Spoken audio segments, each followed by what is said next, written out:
Upward inflection and downward inflection. Now you're going to need to do it opposite of what you think. And I'll give you an example.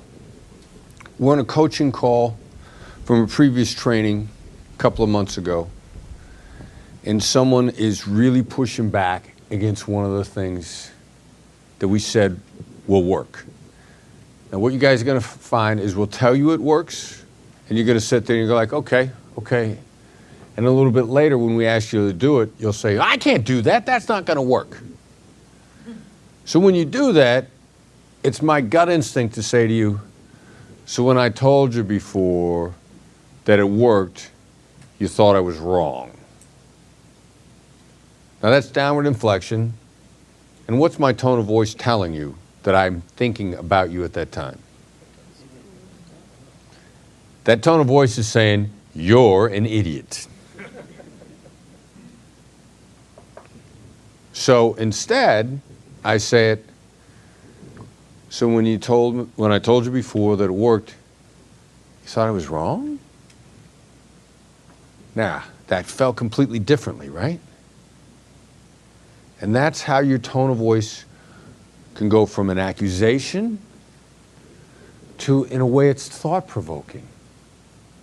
And my tone of voice the second time will cause you to actually think about it. And I got the reaction that I wanted from the person we were coaching. They kind of went, oh, no.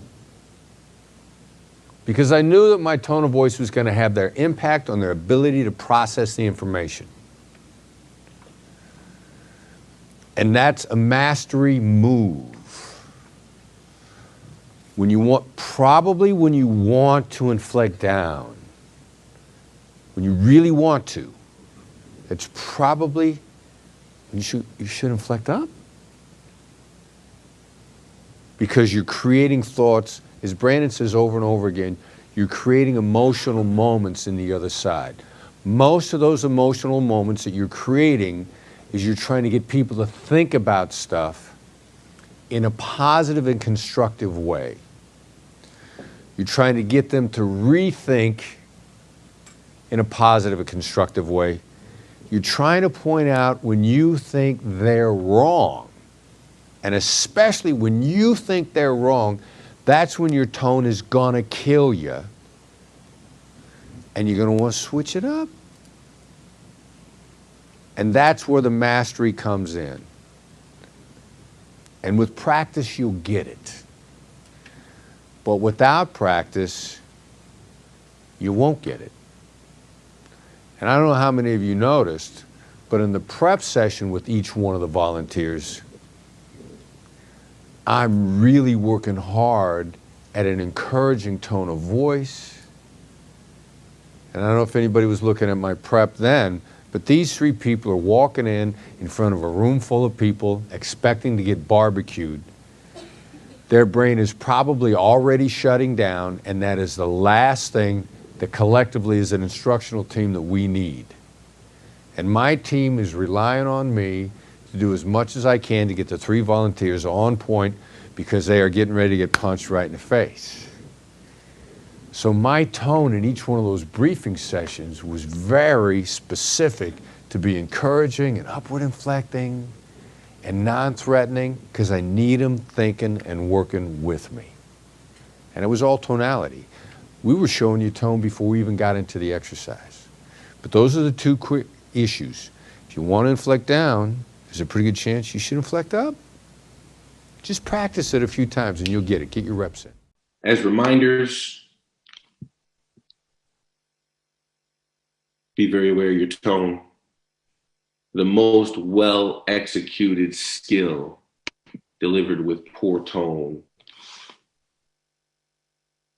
I don't know, Sandy, if you were to put a percentage on it, and I realize I'm dropping this on your head. I didn't prepare you for it. I'm catching you off guard. If you were going to put a percentage to it about how much a well-executed skill would be negatively affected by poor tone of voice, if you're just going to guess, right? Not something I'm necessarily going to hold you to, but I know you have a great feel for this stuff. with the background that you have as a crisis negotiator? What would you say? Well, to me, tone is the most important thing. So if your tone is wrong, no matter what you're saying, the person is going to take it the way they perceive it. So you've lost complete control if your tone is bad. So I would say it's up there really high, 90%, if not higher. Tone is extremely important. Yeah, 90%. Wow, that's a pretty big percentage. So you're only 10% effective if the tone of voice doesn't come with it. That's just a maybe. It could be higher. Tone is important. Tone means everything. Tone is the first thing that someone notices about you. So if your tone is comes across as negative, the rest of your interaction, unless you can fix that tone right away, is going to remain negative. So just keep that in mind. Yeah, that's a great point. And negative covers, it's such a broad stroke of the brush, right? Because negative could be you come off as arrogant, or you come off as, right? And I think we've all done this at certain times where we deliver things with a tone of voice that says, I think that you're stupid, or I think that, your opinion holds no water. And all of that comes across in our tone and what perceived intention might be from the other side. Something that always blew my mind. I'm sure a lot of you have heard of Derek Gaunt. And I may have mentioned this last time, and this is just a reiteration, but it really blows me away. One of the things he told me early on was when he was in crisis negotiation and he had to choose to put some money on the phone. And if his choices were somebody that was fully versed in the skills and understood all of the intricacies inside and out of all the skills, very well versed, but their tone of voice was really bad. And then the other choice was somebody that doesn't really know the skills at all and still has a lot to learn. However, this person has a fantastic tone of voice. Like if he had to choose between those two people, what would he choose? And to my surprise, he said he'd always choose the person with the tone of voice, because if their tone of voice is extremely accurate and on point and executed well, he knew that in a crisis negotiation scenario, they would always come to resolution. It might take a while, but the chances of them coming to resolution were almost, they're up there at 94% close rate. And then the person that had great skills, but their tone was always off, there's a really good chance things are going to go bad. And I always thought that was a really interesting perspective. How can you be so good at the skills and then a skill expert doesn't want to use you just simply because of the tone of voice? And I always thought that was amazing. So things to keep in mind. We have a question that just came up in the chat. It says, yes, how do you evaluate your own tone? That's a great question. And so a few things, a couple of them will be reiterations from last time. The first part is always assume that you have something to learn when you go into a negotiation. A lot of us get off point because we assume we're going in because we got to educate the other side. We got to lay out the data, facts, justifications. We need them to understand, so we have to explain it to them. And our intention is to go in to teach and inform and educate. And it actually needs to be switched to, we go in knowing that we have things to learn, and that's why we're at the table. And so that's the first part, because that mindset leads to genuine curiosity.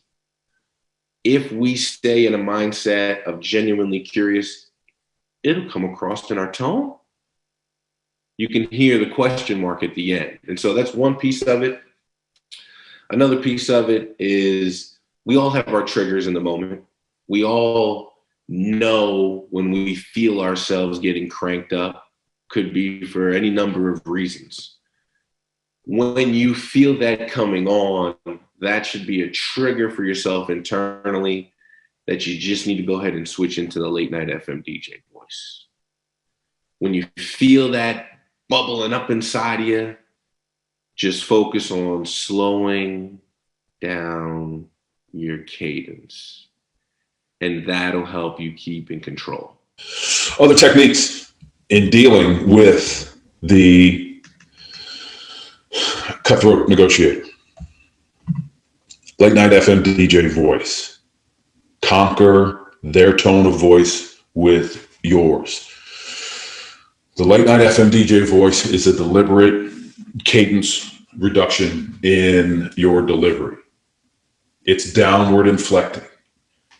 There are people who say mirror neurons don't exist, but it hasn't been borne out scientifically for me yet, because I've seen the impact that one's voice can have on a counterpart.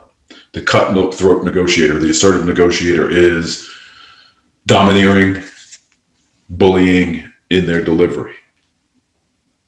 Fastest way to mitigate that is check your own tone. You guys have all seen or done the 60 seconds or she dies exercise. You know for a fact, because you've seen it, whomever is playing the role of the hostage taker in that event can dial people up or dial them back just by their tone of voice. And we have seen it time and again. Going into the late night FM DJ voice, the analyst voice slows down the brain, reduces the negatives and slows the brain down of the person on whom the voice is used. The late night FM DJ voice is simply slowing your cadence down, making exaggerated attempts at pronouncing every syllable in every word. Slows the other side down. And what else? Dynamic silence. The cutthroat negotiator likes to dominate the conversation. The more you shut your mouth, the more they're going to talk. Very effective. Very effective in getting them to provide you with the information that you're going to need to move the needle. Yeah. Hey, Sandy. Thank you, Chris and Shay and Kayla, for having us today. I am wondering if you can shed some light, Sandy, on, as a woman in the workplace, I found that a lot of times if there's a tough situation and your tone stays good, but you're still dealing with in a tough manner, that as a woman you can come across and really be labeled as being bitchy. Right.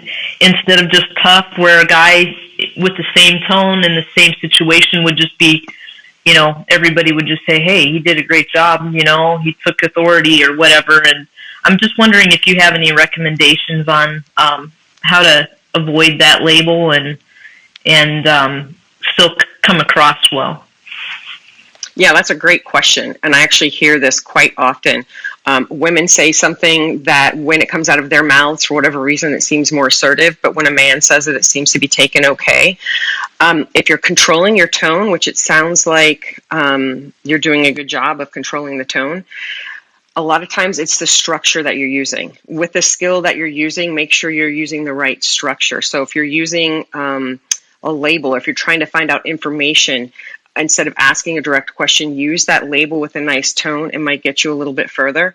If you're having the overall problem, say, in a meeting or in a negotiation or in a tough conversation, try using an accusations audit first and mitigate that negative. You can say, you're probably going to think what I'm saying is very assertive. Pause for a few seconds and then say what you're going to say. Because if you put out there, they may think you're being assertive. You're demonstrating that you understand that they have that thought process going on in their mind. And when you do that, you mitigate it. You clear it from their mind. So they can't come back in a few minutes and say you're being too assertive or you're being bitchy, because you pretty much told them up front you thought they were going to think that anyway. So it mitigates that thought, keeps them from using that against you later in the conversation. So a lot of women that I've spoken with have had this issue. And when I suggested to use the accusations audit before they speak, it actually gave them a little bit of a leg up, and they found that people were not considering them quite as assertive because they were putting it out there first. Thank you. That was really helpful. I do have one other question, if it's okay. Yeah, go ahead. What is your biggest recommendation for helping with times when you have tone issues? Okay, tone. Tone is something that you deal with from the day you're born, I think. I remember when I was younger, my mom saying, watch your tone of voice. And I would think, I don't have a tone. And when I look back on it now, I'm thinking to myself, oh, I so had a tone. When I was that teenager, I definitely had a tone. So trying to get a hold of your tone of voice is something that takes a little bit of practice, especially if you're trying to go into that late night FM DJ voice, especially if you've listened to Chris do the voice on the masterclass, because the tone of Chris's voice, when he goes down into the late night FM DJ voice, it has a whispery quality to it. And as a woman, you want to avoid that whispery quality. It sends the wrong message. So instead, what you need to concentrate on is kind of practicing with your diaphragm. And especially when you're in a stressful situation, because if you sit up straight and you elongate your diaphragm and you tilt your chin up just a little bit, your voice tends to get a little bit higher. And I'm doing it right now as we talk, if you can tell, your voice gets a little bit higher. So when you want to go down into that late night FM DJ voice, you want to shrink down into your stomach a little bit and lower your chin, and your voice is naturally going to drop a few octaves. And if you notice, that's what I just did. So to get into that late night FM DJ voice, drop your chin, let your body fall down relaxed, and then slow down your rate of speech. And that's the way you're actually going to get to the late night FM DJ voice that is an appropriate place for women to be with it. Now, if while you're doing this late night FM DJ voice, you get triggered a little bit, you just have to remember to maybe tighten your core, because if you tighten your core, your abdominal muscles, it'll keep you hunched forward just a little bit, which will help you control that tone and keep it down in a lower octave. Here's another tip on emails. Do emails have tone? Remember, the tone that it's going to be read in is not the tone that was in your head when you wrote it. You write an email with this wonderful, loving, soft, nice, positive, upbeat, nurturing tone, and it's not going to be read that way. It's probably going to be read in, at best, a cold and distant tone, and potentially, at worst, as a harsh tone. I once sent an email where somebody asked me a question, the answer was no, and I wrote no, because I heard in my head that I was going to say it soft and gentle like that. Well, you send a one-line, one-word email no when you mean no. The other side's going to hear no. Here's some more great advice on how to think about tone in an email. Do emails have tone? They can. They got a no. We got some yeses. And we got to always do. Yeah, that's more. We got a maybe over here, right? I think you were just trying to be funny. Emails always have a tone. And they always take on the tone of the mood that the reader is in at the time, which as a negotiator you have no control over. The fact that they got up that morning, their kid got in trouble, they had to give their kid a spanking, and then their wife yelled at them, and then they got into an argument with their boss, then they sat down at the computer and read your email, and they're really pissed off in that moment. You had no control over that.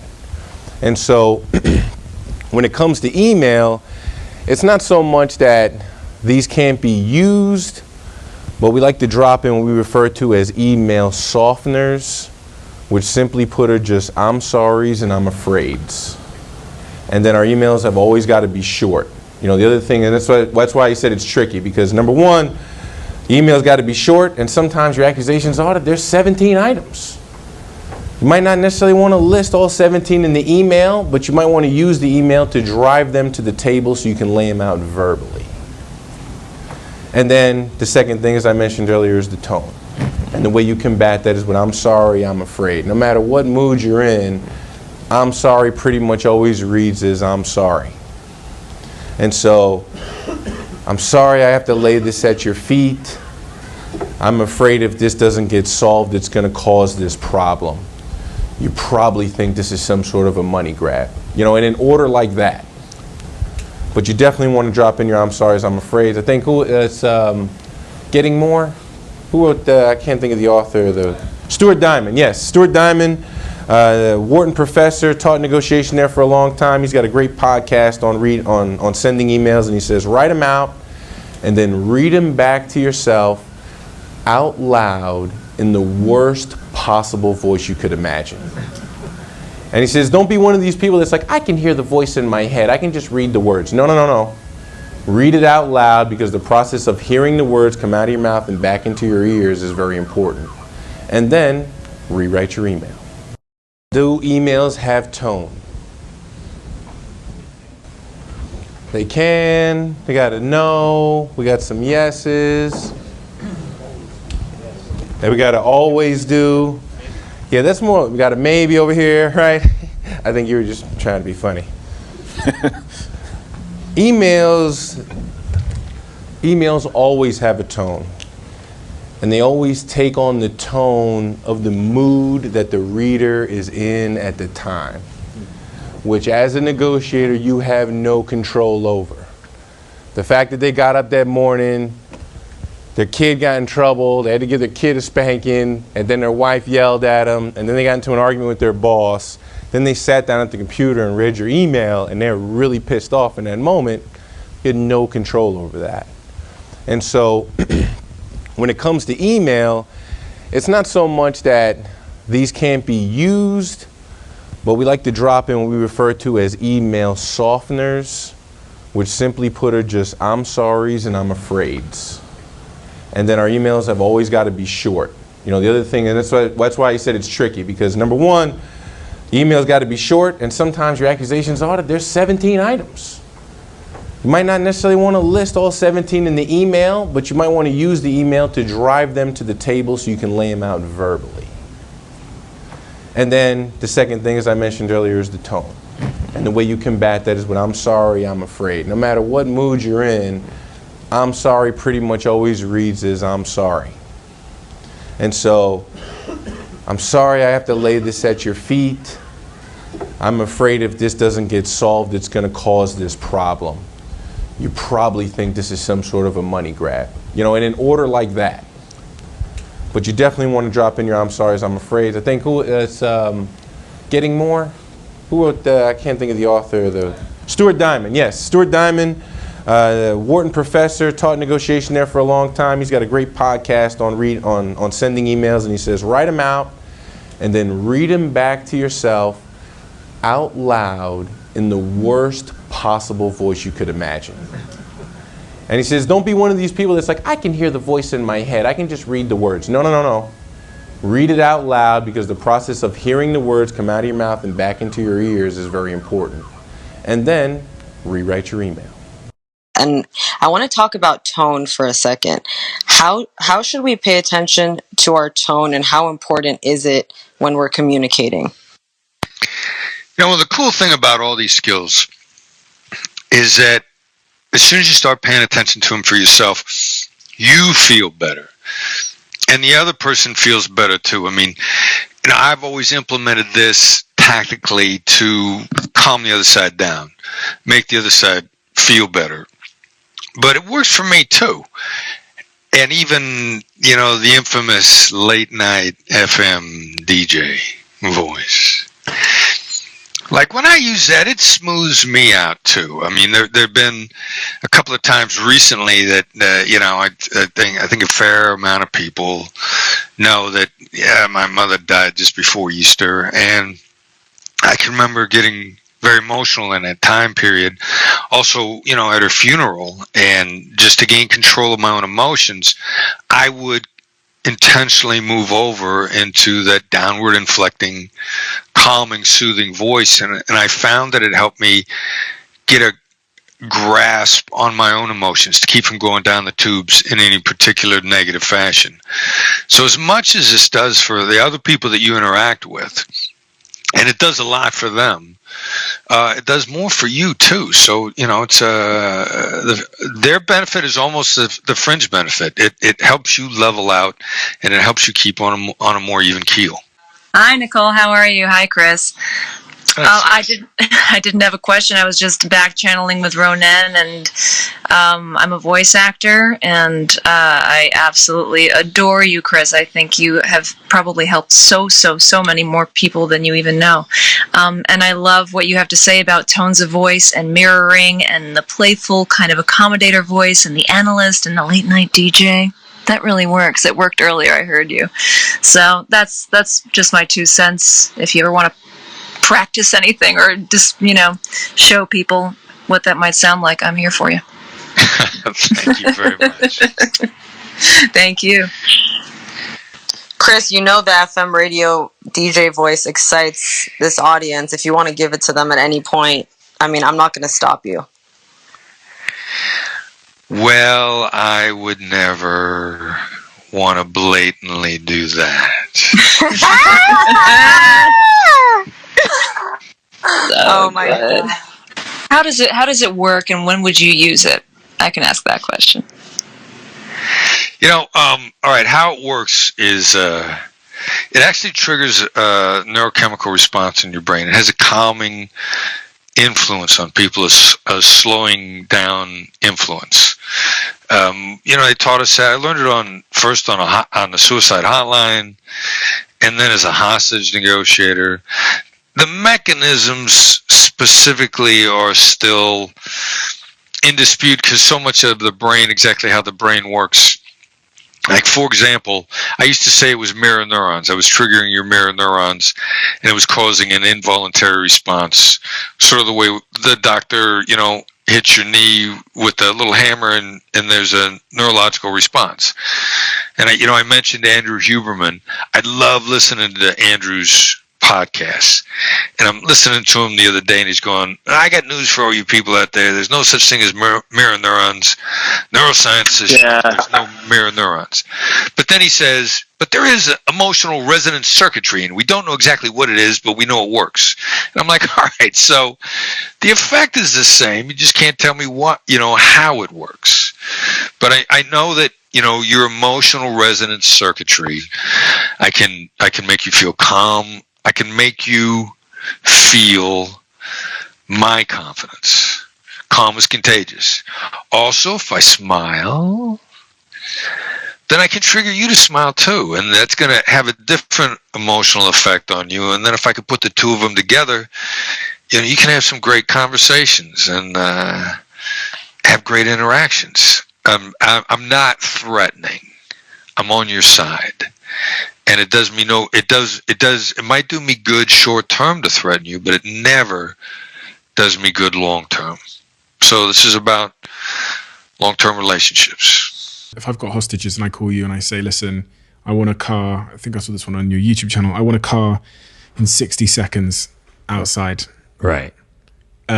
What's the first thing you say to me? You want to try? Yeah, let's do it. All right. So you're the bad guy. I'm the bad guy. Okay. Yeah. Chris, I'm going to blow this woman's head off if you don't give me a car in the next 60 seconds.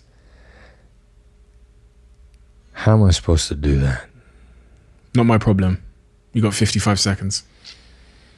All right, so if I wanted to do it, it's madness out here. It's chaos. I mean, this is Ringling Brothers, Barnum and Bailey Circus is organized compared to the nonsense that's going on out there. So even if I wanted to do it, I can't do it in that time frame. I'm sure you're the FBI, you're the police. You can make anything happen. 50 seconds. Sounds to me like you're not going to give me a chance. I'm giving you a chance right now. 50 seconds, Chris. There's plenty of cars out there. Go get one of the cars and pull it up outside, or I'm going to blow her head off. Sounds like you have a reason to live. I do have a reason to live. But that's none of your business. No, I'm not trying to find out why. I mean, my first number one thing is to make sure that you live. So get me a car and I will drive off. Honestly, you've got 45 seconds. I don't want to talk anymore. If you're not going to give me a chance, how am I supposed to do it? I'm giving you a chance. 45 seconds. That's plenty of a chance. Like, to me, even get all the commanders together and get them to think about this, which they're probably not going to do anyway. I will go and talk to them. But how am I supposed to find them all, talk to them, get them to think about it in 45 seconds? Okay, how long do you need? All right, now, first of all, I want you to understand, I don't think they're going to do it. Well, then I'm going to blow her head off. That would be your choice.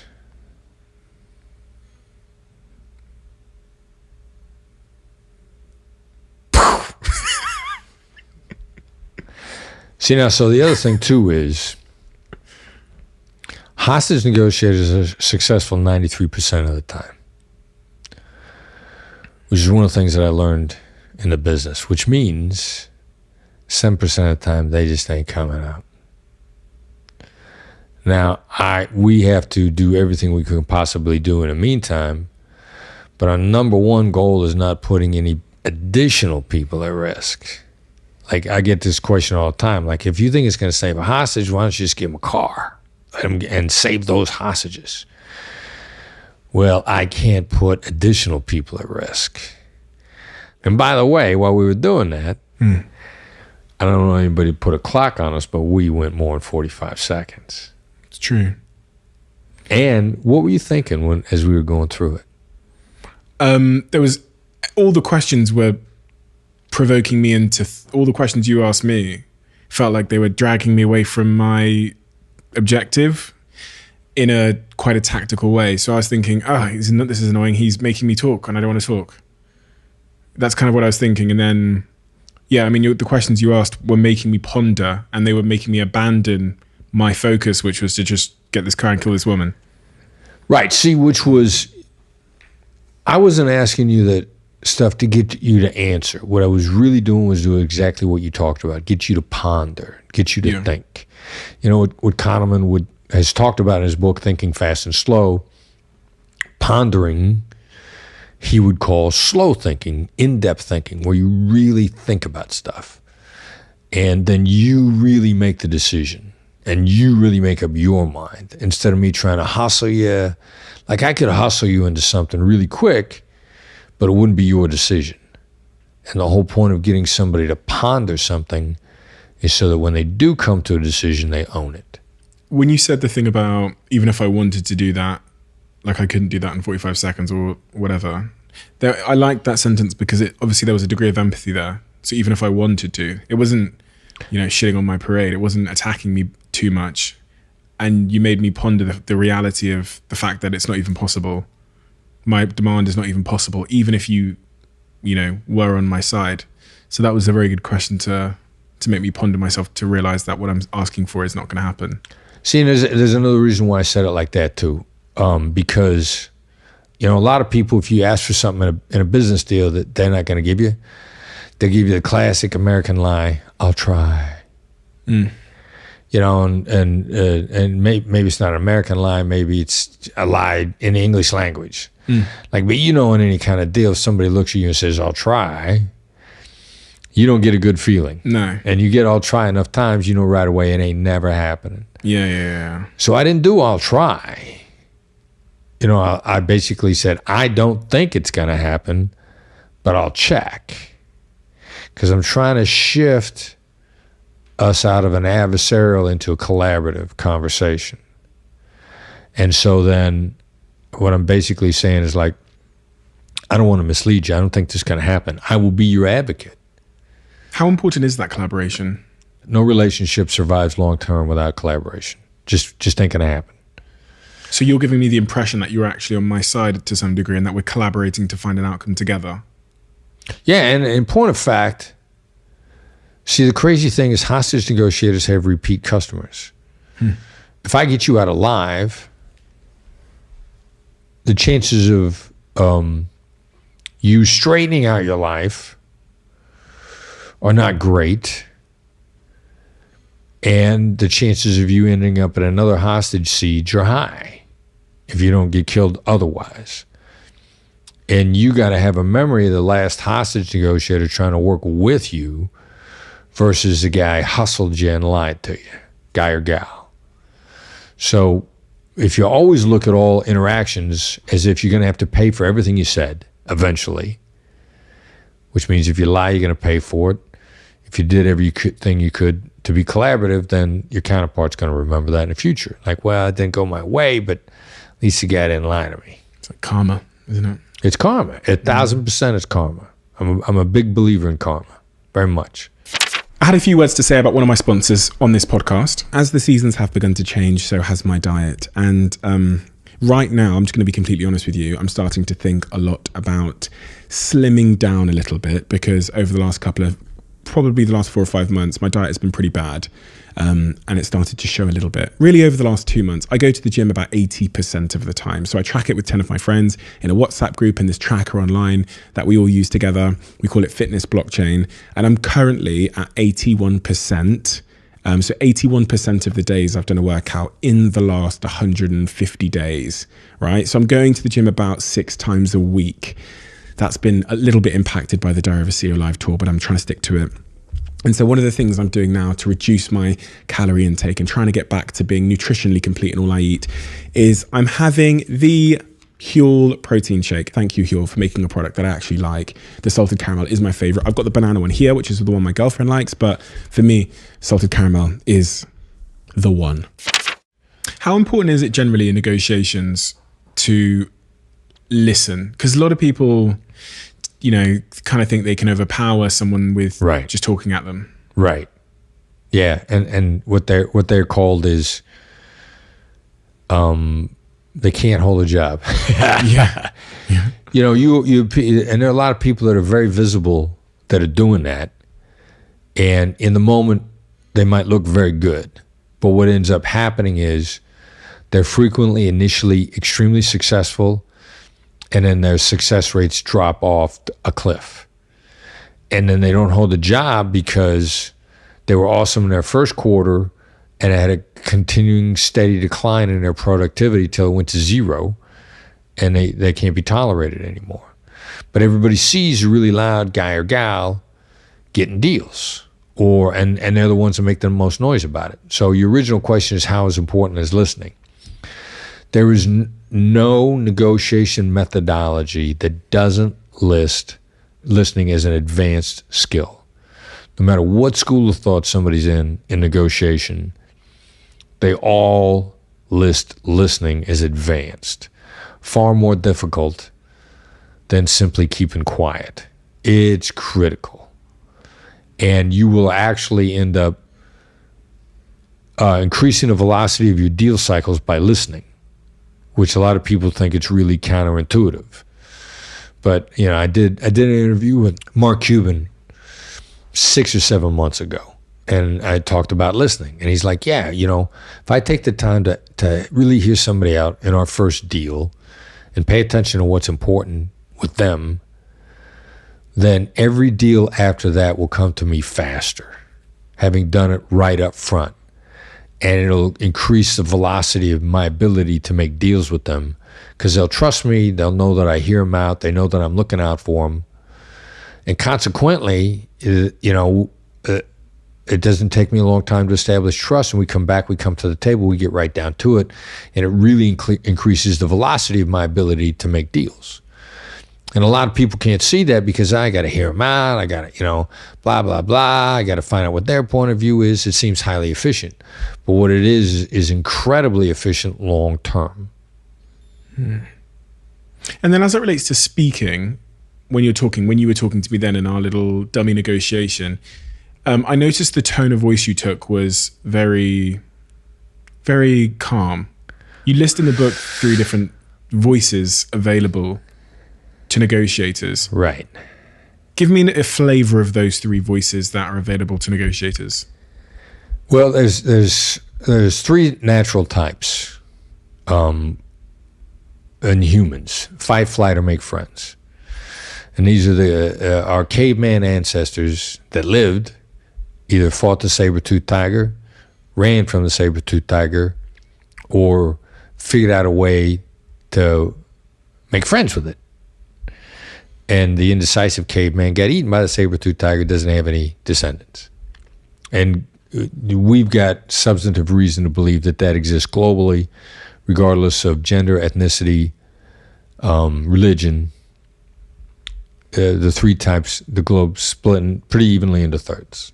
Got a lot of data on it. Backs it up. Our brothers and sisters at Harvard pretty much agree based on their experience. Wharton has pulled a lot of the same data, comes very, very close to the same. and each type has a voice. And the voice of the assertive, natural-born assertive, which I'm actually a natural-born assertive, is more the Donald Trump style negotiator, attacking, blunt, direct. Ivanka Trump once described her dad, Donald, and said, he's not blunt, he's just direct.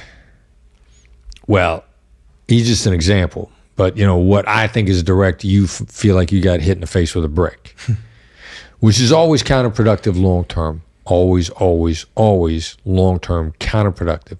Inhibits your ability to make deals. People get tired of getting hit in the face with a brick. So it wears them out.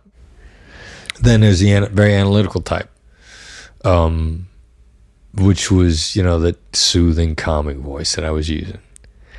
Triggers a neurochemical response in you. It actually calms you down neurochemically. It's an involuntary automatic response. Now, you can fight it. You can fight your way back out of it. But you can't stop me from getting the calming neurochemicals started in your head. And, if you're careful not to seem either cold or condescending, that tone of voice is what the great TV interviewers use, the great news anchors, because there's confidence and calm simultaneously, and people really like it. And then there's a smiling voice, a friendly voice, and somebody just smiles when they speak. That triggers a different neurochemical reaction. The people that you automatically like right away, as soon as you lay eyes on them, as soon as they start speaking. And there's an advantage to that.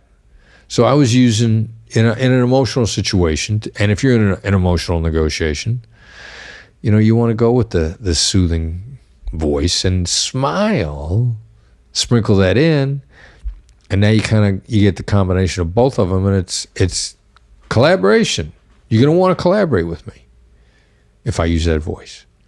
I guess it's an attempt, and as you say, to pacify them. The other thing that in chapter 3 of your book you talk about is. By the way, you got a pretty good voice. I mean, you're basically downward inflecting. Your voice portrays. First of all, it's very genuine. But it portrays a guy who's actually really thinking about what he says, and he actually listens. Oh, that's a very kind compliment. Thank you. But she's still going to die. In chapter 3, you talk about... I would love for you to speak about the late night DJ and how to de-escalate conflict. Aubrey, yeah, sure. The late night FM DJ voice. I mean, it has an impact. I mean, it works. We did it in hostage negotiation when the other side was already out of control. And we thought it just worked with hostages or hostage takers. And then I remember while I was still at the FBI, we had a hypnotherapist in the room. And all this is, of course, before neuroscience. And he walks up to me after I spent a lot of time talking about the voice. And he said, that's the first voice that they taught us in hypnotherapy training. So I'm like, all right, cool. I'm on the right track. I know exactly why it works. I don't actually care why it works. I just know it does. And then we apply it across the board with people we're interacting with. When somebody's upset, it's the first move to go to. I'm going to want to smile after I've slowed their brain down and calmed them down without making them feel threatened or backed into a corner or condescended to. It's subtle little 2mm switches in a voice. But then I'm going to want to smile because I'm going to want to pick them back up. You're Sean Acker, Harvard psychologist, The Happiness Advantage, TED Talk, my source of data. He says you're 31% smarter in a positive frame of mind. I want you to be smarter. I want you to collaborate with me. So I'm gonna go from the late night FM DJ voice to to the smiling, engaged voice. The voice of actual, genuine, positive regard, because I genuinely have regard for you. And then one of the things that I talked about earlier, but I love saying again, this stuff does me good too. And recently when I was going through, dealing with my mother's passing. I spoke at her funeral. I told jokes at her funeral. My favorite joke, which was true. What's the difference between my mom and a terrorist? You can negotiate with a terrorist. I mean, my mother was a tough, no nonsense, meant what she said kind of woman who inspired me in so many different ways. And then when I was speaking at her funeral, I mean, I started to get choked up, and I switched into the late night FMBJ voice just to get my own emotions under control. So, this stuff does more for you than it does for the other person, and it does a lot for the other person. So there's a lot of reasons to use the voices of great collaboration in your negotiation. It's good for both people. Yeah, Chris, that's so helpful. It seems like it's a lot about the nervous system, like calming the nervous system. Yes. Yeah. Leveling it out. I mean, deactivating the amygdala.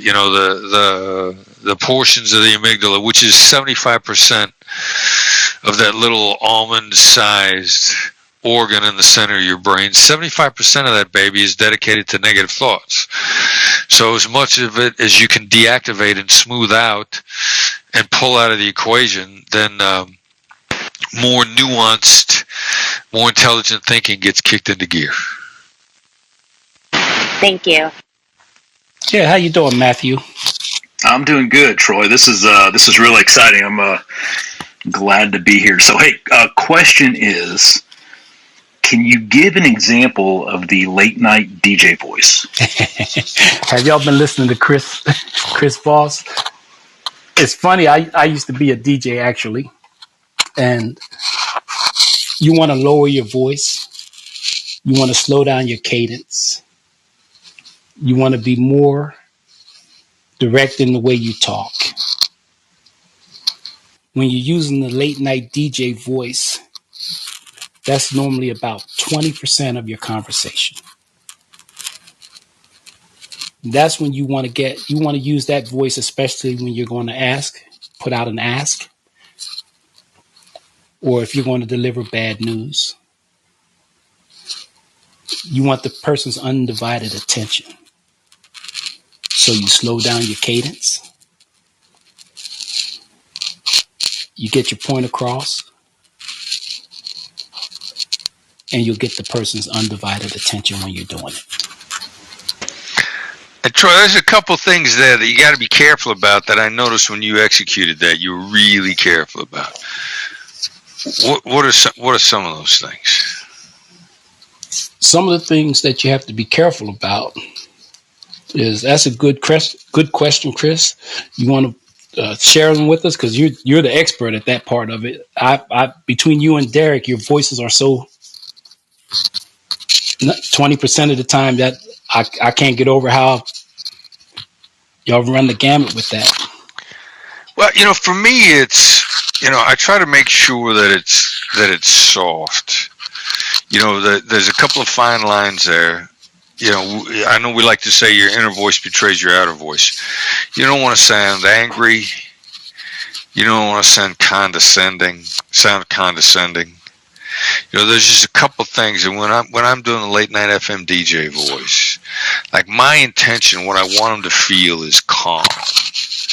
And if I'm trying to project calm into it, that's personally what works for me. That's a good point.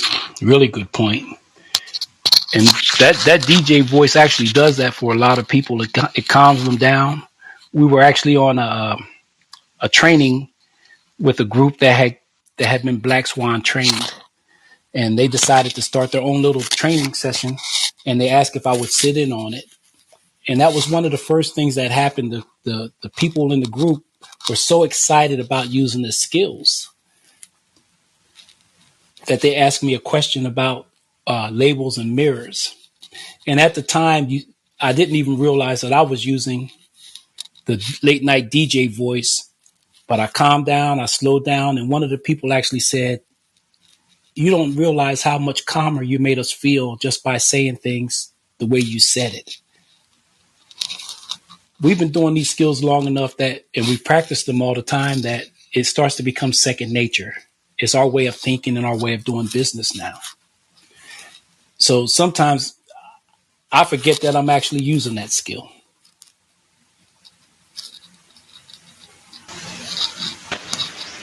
That's awesome, guys. Yeah, Matthew, thanks for the question, man. That was a good question. Thanks, Matthew. In this video, Derek's going to talk about labeling and mirroring, but the video is also about the infamous late night FM DJ voice and inflection. Now, the key to this is the fact that Derek is a natural at the late night FM DJ voice. So as you listen to this, take in Derek's tone of voice and feel how it is. People find him reassuring.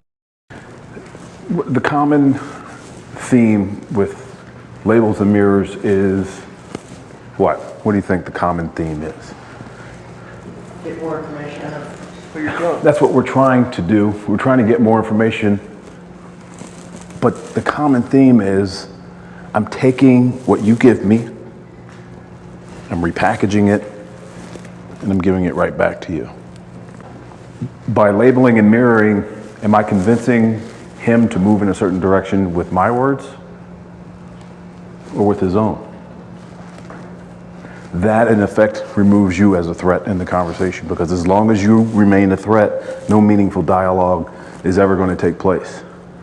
When people push back against your ask, when they offer resistance, when they tell you no, when they issue a threat or a demand accompanying a threat, what they're telling you is, I'm afraid of something, or I don't trust you. Labels and mirrors removes you as a threat. The mirrors are so powerful because you don't even have to think. You get stuck, you don't know where to go in the negotiation. All you got to do is do what she did and remember something about the conversation and repeat it back to them. Repackaging exactly what they give you, giving it back to them, removes you as a threat. And that, from that point on, more meaningful dialogue can take place. He mentioned something about the inflection, upwards or downwards. So when I say she doesn't listen to me anymore and it makes me angry, how would you mirror that? She doesn't listen to me anymore and it makes me angry. How would you mirror that? What are the last 3 words? Last 1 to 5 words. Well, I thought we could pick though if there was something. Right now we're just Take it easy. Let's not get too fancy with this shit. We'll give you time. I heard it over here. Makes you angry.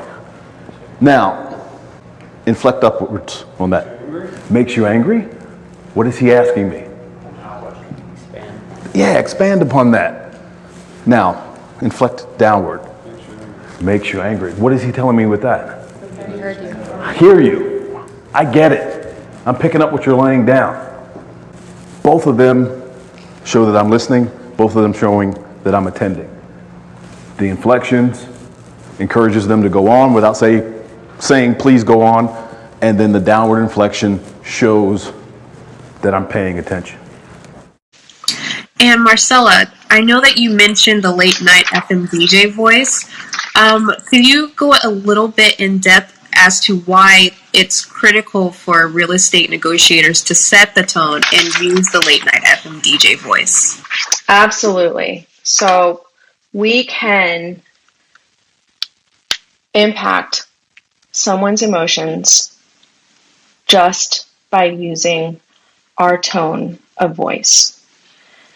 And when you lower your diaphragm, slow your cadence, you're bringing your audience into listen to what you're saying, and it calms them down. So if we're talking like this, look, you just need to get this done. Can you just sign here? We have 5 minutes. You're stressing them out. And fear is the number one. It's a negotiation. And Derek, you might correct me on this. I might say this wrong, but fear is the number one driving factor in human decision making. You're applying fear to your clients, but if you slow them down and give them time to think and give them the information necessary, you're going to relax them and you're going to allow them to reduce the emotions in their head and think clearly so they can make decisions. Now, as a woman, I would be careful though, because we don't want to sound whispery. And so you have to, we also don't want to sound like we're sending the wrong message. We are guiding and we are helping, and we're putting them in a frame of mind to help themselves and to empower them during a difficult transaction. And I want you guys to go back and listen to this recording when we're done and pay attention to how Marcella responded to Shay's question. You want to know what the late night FMBJ voice sounds like. You want to know what it sounds like specifically coming from a woman.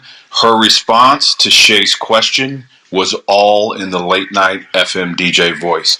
So it may have gotten by most of you, but when you go back and listen to the recording, listen to Shay's question and then listen to how Marcella responded if you want to know how that voice is supposed to hit the ear. Sorry, Marcella. Oh, no, I appreciate it. Thank you. And Lori Grenier, actually from Shark Tank, is phenomenal at this. So if you're watching TV at night and you happen to hear Lori Grenier, take some time and really listen to her, because she does a phenomenal job at it. But thank you, Derek. Delivery and syntax, that they're basically the same thing, talking about tone. In terms of a ratio that'll help you appreciate this more, just remember 7:38:55. Maharabian started talking about this ratio back in the 60s, early 70s at UCLA. He didn't mean this to be the be-all, end-all for importance of the components of a message. He's just used that as a framework to outline that how you say something is 5 times more important than what you're actually saying.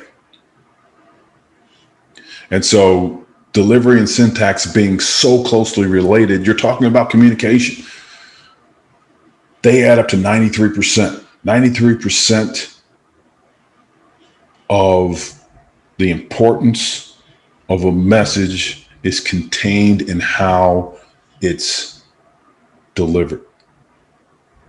And so keep that in mind, your tone of voice. How are you delivering the message? We're going to talk about what tones of voices you should be in during a conversation where you're trying to influence someone else. We have 3 different negotiator personality types within the Black Swan method: assertives, analysts, and accommodators. Each of those has a specific voice that they like to use. For the assertive, it's very aggressive. It's almost bully-like in the way that they deliver their message. That is a voice you should never be in if you're in a conversation where you're trying to influence other people. You should be in the accommodator's voice, which is friendly, approachable, amenable. During most of the conversation, when you get to that portion of the conversation where you want to state your goal and objective, draw your line in the sand, make your ask, then you'll switch to the late night FMBJ voice. The late night FMBJ voice is a voice that you use to deliberately slow the other person down. And you exaggerate the pronunciation on every single word when you're trying to drive home your point. What about email? Does email have a tone? Does the actual black letters on a white screen?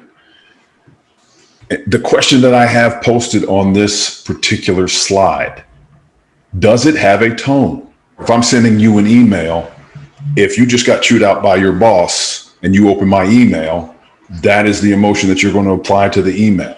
Tone is so important to other people that they imagine it. Black letters on a white screen in and of themselves don't have a tone. but you better believe that the recipient of your email is going to assign a tone to it. If you and I have a one-on-one relationship and I am your negotiation coach, I'm going to encourage you to stop trying to negotiate via email. You lose way too much data when you're trying to go back and forth. And the other reason it doesn't make sense, why would you, it's equivalent to laying out your next 7 anticipated moves if you were playing chess over email. And you put in your email your next 7 anticipated moves, and you expect the other side to sit there and take it? No, they're not going to. Further, they're going to pick out, when you write one of those voluminous emails, they're going to pick out the 1 or 2 things in that email that they hate. And that's all they're going to fixate on. You may have 10 brilliant points. Point number 11 is the one that they are going to fixate on, and that's all that's going to drive their response. So going forward, your email should be used to drive them to a voice-to-voice conversation for the reasons that I just laid out. You just lose too much. And I'm continually amazed that people are so reluctant to engage the other side voice to voice, that they want to do everything by text, everything by email. At the end of the day, the email and the text should be used to drive them to a phone call or to a Zoom call. And Sandy, what do you have to offer to our ladies in the audience today as far as executing late night FMDJ? What should they be aware of?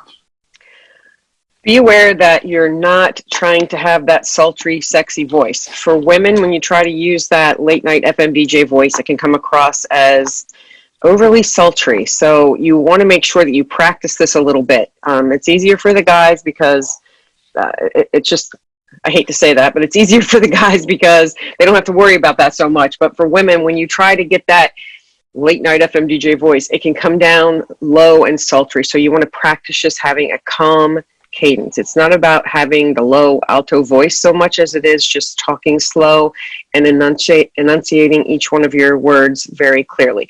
If you want an example, watch Shark Tank and listen to Lori Grenier. She's the best at it for females for that late night FMDJ voice. No, that's perfect. That's exactly right. The late night FMDJ, and as you heard it in Sandy's voice, because she just played a little bit for us, is much more about cadence. I will start with the assertive's voice. I am a natural born assertive. It's fight, flight, make friends. The assertive is the fighter. Flight is the analyst.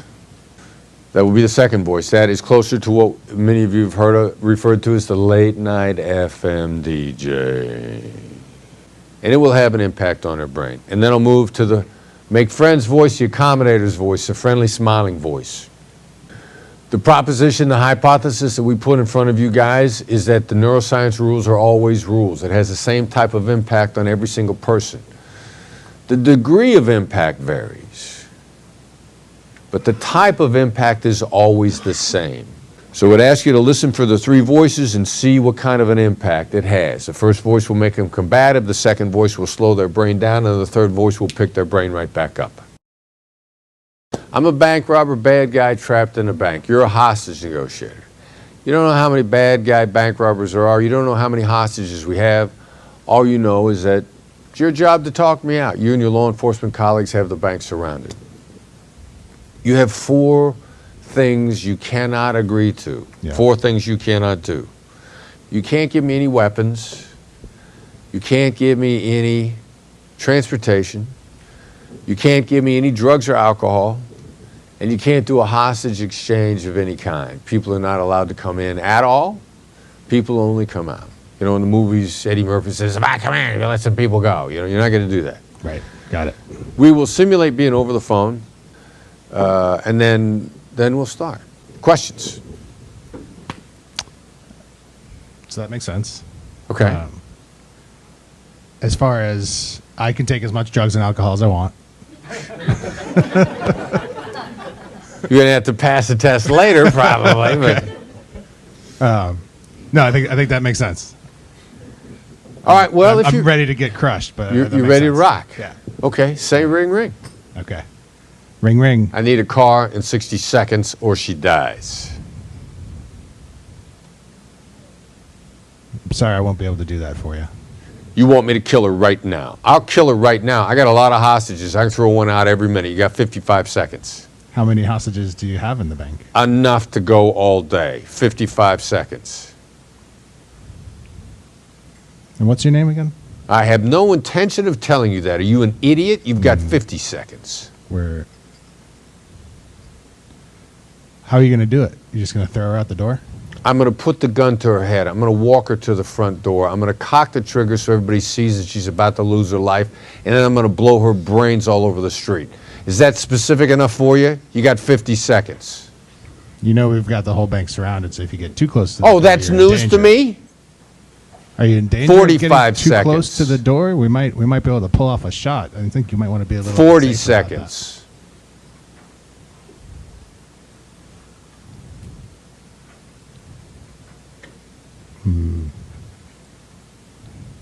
What'd you do this morning? You have 40 seconds left in this hostage's life. Yeah. So how'd you get into the bank this morning?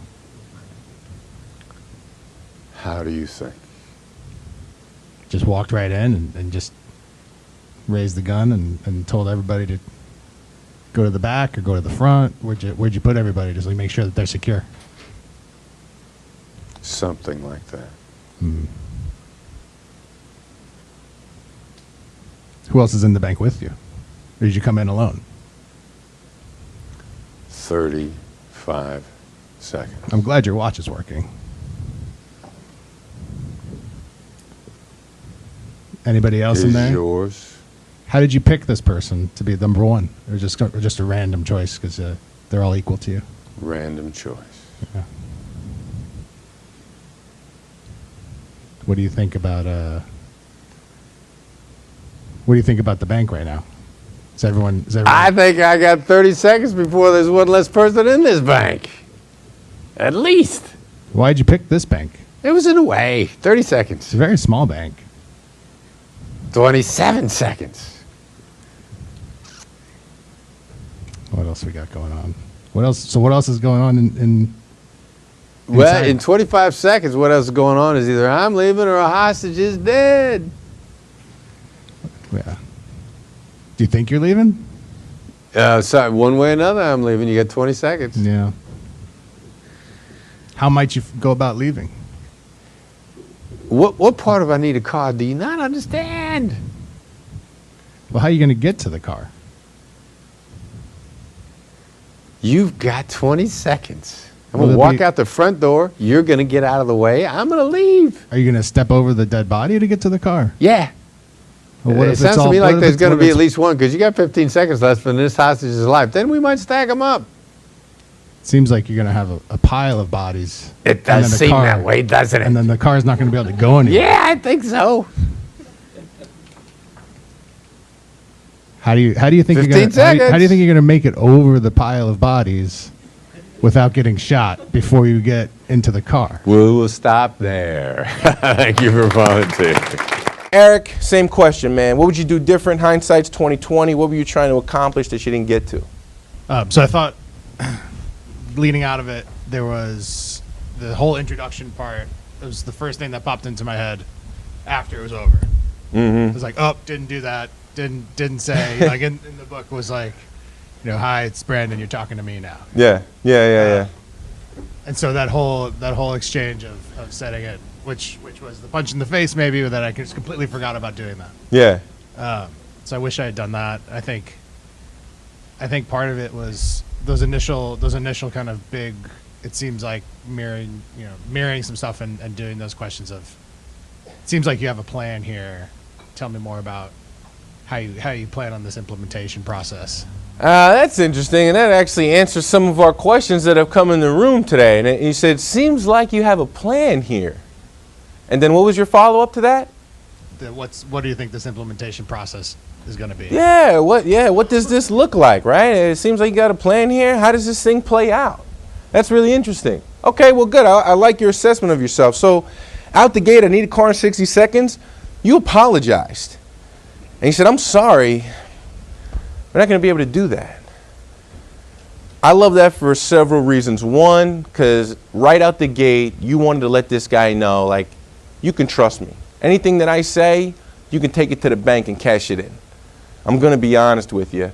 And then also that little part of I'm sorry, it's a great way to drop in a little dusting of empathy right before you drop a bomb on them. And so I kind of like that 1-2 comment, like, I'm sorry. We're not going to be able to do that. At the very least, he might not be happy, but he knows he can probably trust what you have to say. And so you're setting that premise early on. And then your very next question is, how many hostages do you have? And I mean, so you tried to address the demand a little bit, and then you jumped right into information gathering, starting with what we talked about in the hallway. This is what you don't know. You weren't wasting any time getting into it. He didn't give you much. I got to admit, I was a little disappointed on his response to that. Because I was like, that's a good question, man. Come on, give the guy a reward. But still, good question. And then you followed that with, what's your name again? Do you remember that moment? Like, what were you thinking? What were you trying to do? You know, I'm sorry we can't do that. How many hostages do you have? What's your name again? Where were you going with that? Do you remember? Not particularly. Okay. I think part of it was I was trying to get him to give me some piece of information about himself. Okay. Which I think was leading into, what'd you do this morning? How'd you get in this morning? That kind of stuff. All right. Yeah. Well, that was the intent, but I think. Good. Yeah. Exactly. The intent was really good, right? The outright asking of it just gave him the opportunity to say, "No, I'm not telling you my freaking name." Yeah. Well, you already know how you would change it, and that's exactly what I would suggest. If that's where you were trying to go with that, trying to drop in this, like, I think you might have told me your name, but I don't remember if you told me your name. So what's your name again? Right? Like, I definitely would have changed that, and you would have said either one of those two things. I think that's a good alternative. Let's see, where'd you go from here? How are you going to do it? Are you just going to take a couple people out? I didn't get all the words down, but again, implementation focus there. How's this going to look? How are you going to do it when you come out? How many people are going to be coming out with you? And then you dropped in, I really like this question, except for the fact that it's probably a yes question, but you asked him, are you in danger? I thought that was really good. I mean, I really did, because it's like you're trying to create an element of trust, and if like there are things that you're afraid of that are really going to cause harm to you, I'm someone you can talk to about those things. And so I probably would have changed this so that the answer would have been some sort of a no, but again, the intent was really on point. How'd you get into the bank this morning? Really good question. Who else is in the bank with you? Did you come alone? Right? So there's personalization, there's information gathering, right? Little wordsmith in there, but I like, again, the intent, and also this whole, like, who are the people, who's inside, something these guys found out in crisis negotiation. If they could get the hostage taker to use the name of the hostage or hostages, the chances of them hurting that person drop by like 800%. And that was kind of where you were going. Like, all right, well, I can't be personalized here. He thinks I'm an asshole. Maybe I can personalize the hostages. And so I like that kind of last-ditch effort. Got to the end, why'd you pick this bank? What else is going on? How are you going to get to the car? I mean, you really you tried to pepper them with as many calibrated questions as you could think of. And I think there's probably a little wordsmithing you do here and there. But again, intention was good, and you're almost never going to go wrong using a skill. And so your total time, you went for 2 minutes and 52 seconds. So nice job there.